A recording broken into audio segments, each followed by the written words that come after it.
Moments before it all went wrong. The air suspension conversion on the E53 X5 is underway, however it didn't end how I wanted it to end, and we're not even done yet. So to start, I took off the alloys, jacked the car up and obviously took them off, and then I started releasing the air out of the air lines, as you can see, out of the red and the blue pipes. Once I disconnected them, then basically I was ready to take the compressor out and also ready to disconnect the main tubing going to the airbags themselves. Now these were probably the easiest thing to disconnect because all it is literally just a little clip that you press with some long nose pliers and the pipe just pops off. Once that was disconnected, I pulled the pins holding the airbag to the chassis of the car, as you can see here, by just ripping them off, taking off the little clip at the bottom, and then you should just be able to pull out the airbag like I did here. And again, very easy, wasn't very difficult, and the airbags were out in a matter of minutes from starting the actual project. 3 bolts on top and 1 bolt at the bottom, and then the shock absorber was out and away from the car, which is exactly what you needed. Obviously you've got to take off the arms because otherwise you're not going to be able to get the new spring once it's compressed in.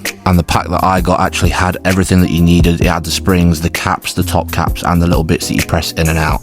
Now this little pad goes on top of where the old airbag actually sat, so once you take the airbag out, this just goes straight back in its place.